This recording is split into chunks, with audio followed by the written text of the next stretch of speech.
Yeah. You say you go to church on Sunday.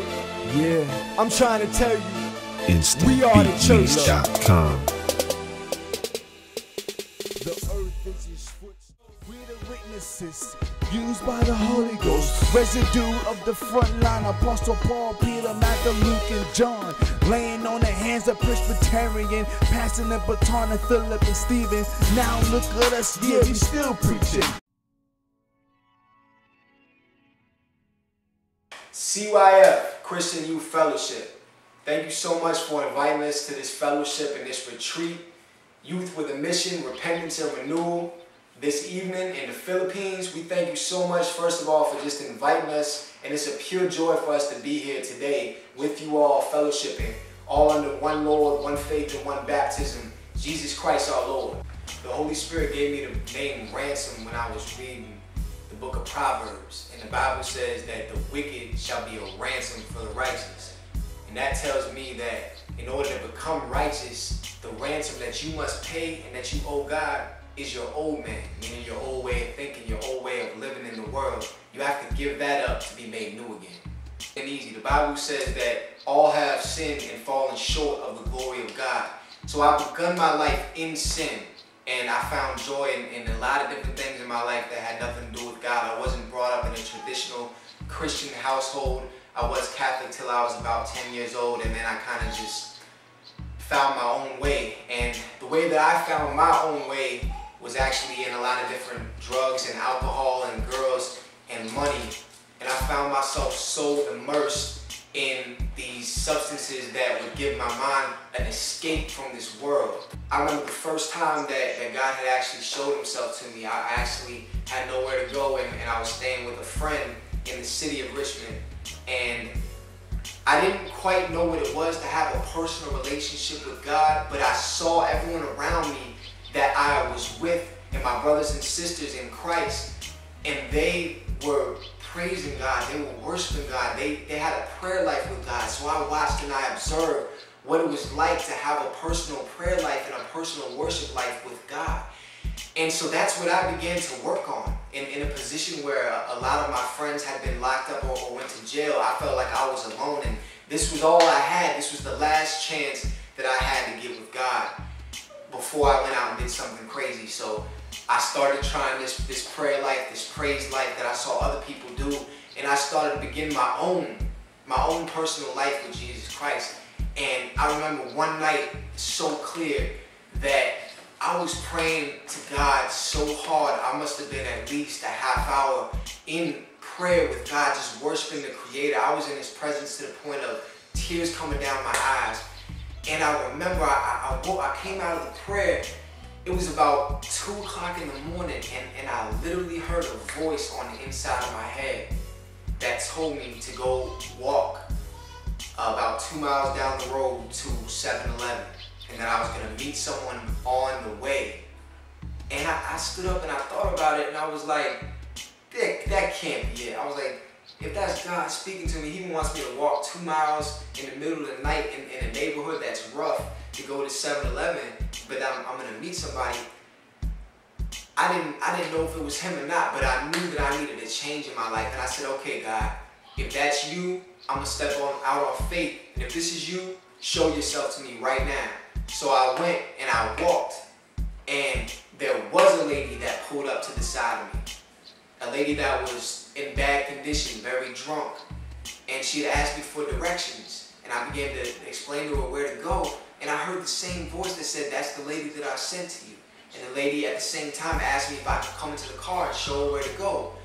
So I said yes, only because of the fact that I knew for a fact that this is the lady that I was sent to. When I got in the car with her, and she started rambling on about a whole bunch of stuff, and eventually the conversation switched, and I began to talk about God, and I began to talk about how God is changing my life. And she broke down in tears and started talking about how her husband had just left her, and she got these kids that she's not allowed to see anymore, and she just lost her job, and she's driving completely drunk on this night, and she's talking about killing herself and all this stuff.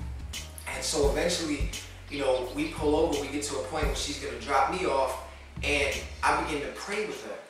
And as I began to pray with her in Jesus' name, I was taken to a place in the prayer where I couldn't even see or visualize myself anymore, but I saw everything that she was going through in her family. I began to pray for every family member that was in her immediate family, her kids, her grandmother, her husband, everybody. And by the time we came out of that prayer, I felt that thing break from off of her. And I looked at her in the eye, and every tear was gone. It was just a peace that came over her mind. And when I looked at her, I realized that it was gone. And I found out what the power of prayer meant. Repentance and renewal are such vital topics of Christianity today, and so important of what it is like to be a Christian. The repentance aspect has to do with being dead to yourself. And the renewal aspect has to do with becoming a new creature in Christ. See, the Bible says that if any man be in Christ, he's a new creature. Old things pass away and all things become new. This happens a day-by-day walk. Being dead to yourself literally means dying to your own desires and the desires of your flesh, the things that hold you back and try to keep you on this earth.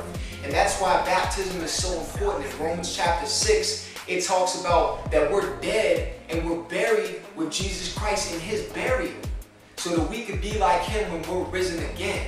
The baptism itself represents a repentance of when Peter told them in Acts chapter 2 to repent and to be baptized, every one of you in Jesus' name, for the remission of sins, and you shall receive the Holy Ghost. The repentance is acknowledging to God what you've done in your life and becoming dead to your own desires and your own sin.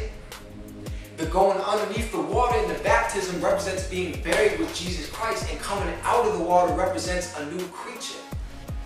So I've been saved for about 3 years now, and I look back at my life and I thank God every moment, you know, and the fact of the matter is I was really young when I got saved. You know, I was around 19 years old, and it just reminds me of the scripture of when David got ordained to be king. He was around 12 years old.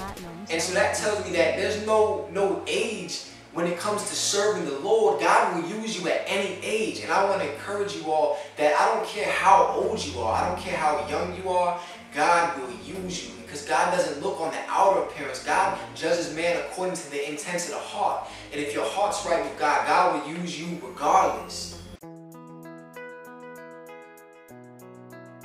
So glad that I'm able to be able to preach to you right here and encourage you right here through this television screen that you're looking at. And I definitely want to tell you that my name is H.I. and what that means is H.I. means Holy Ghost inspired. And the reason why I took Holy Ghost inspired is because there's nothing that I can do without the Holy Spirit. And I took on that name because I want the Holy Spirit to always have his true value of understanding that he can always use me at any time. And so anytime I feel like I want to write something that's in my flesh, the Holy Spirit will always convict me in my heart and tell me, no, you cannot write that. Or he wake me up early in the morning or late at night and tell me to write a specific song for an individual that I might hear later down the line in their life. So that's why I picked Holy Ghost Inspired as my name. Also, I just want to tell you a brief testimony about how God saved me. I mean, literally, I tell you, back in 2006, I did not believe in Christ at all until I ran into a man of God, a prophet, a pastor of God, and he, told me some things about my life, and then I came to fellowship, and I kept coming and kept coming. I couldn't stop going, and next thing you know, I gave my life to Christ, and I committed myself to the cross. And from that day forth, my favorite scripture is, for Christ I live, for Christ I die, for the rest of my life. I commend you guys out there in the Philippines to continue on pressing forth. And I would like to encourage you, if you're into music, if you play an instrument, if you write songs, continue to write those songs, continue to press forward. We live in a time right now where music is taking people's minds to another dimension, another level. So you being in the music industry, or you being in music period, it's a blessing from God, because you gotta understand, and please, after I say this, please go study for yourself, people, that the enemy, which is Satan, which is Lucifer who fell from heaven, right? He was the minister of music. So you have to remember, he did not lose the gift, because the Bible says that gift and calling to come without repentance. Remember that. So you have to understand that he is using the music to influence people to go down the wrong path. God has chosen you as a replacement to go out there and use the talent that God has given you to use to help minister to the souls that need God in their life. Okay, so music is very important in these last and evil days that we're living in, and I just encourage you to keep moving forward in the music, keep praying, keep fasting, keep getting with God so you can take your music to another level. Don't get weary, don't get tired if you feel things are not moving in the right direction or moving in the way that you feel that God is showing you in a vision or a dream. It's, you gotta press towards the mark of the high calling of Christ, and you will receive the things that God has given you in the word that He's shown you and in the vision that He's given you in your life. That's very important. That every time you have a trial or a tribulation or a downfall or a high moment in your life, you need to take that into account and soak it all up so you can be able to put that down in music for someone else who can get encouragement in their life. For the Bible declares in James chapter 1 that count it all joy when you fall into diverse temptations. So those temptations that you fall into are not just for you, but they're also for somebody else, so that the gift that's inside you can be activated to share with somebody else who needs that encouragement right now in the name of Jesus. The harvest is plentiful and the laborers are few, young people out there in the Philippines, and I thank you for dedicating your life to Christ. And I pray right now, and I charge you with the power of the Holy Spirit that the gift of the Holy Ghost will move through you and give you the boldness and the confidence in Christ Jesus to move forward and pick yourselves up and press towards the mark of the high calling in Christ Jesus and make the music that God has put in your heart and everything is in your desire to move so you can be used heavily in the kingdom of God. God bless you. Thank you so much for inviting us. And I pray that there's deliverance. I pray of renewal in your spirit. I pray right now that God will take you guys' minds to another level and another dimension from this day forth. Move boldly in Christ Jesus and do not let the devil tear you down. You cannot do that. And have all your joy in Christ Jesus. God bless you till we meet again, Lord willing. In Jesus' name, amen. Anybody ask you what's wrong with me? You tell them I'm saved, sanctified, Holy Ghost filled, fire baptized. I'm running from my life. I'm running from my life.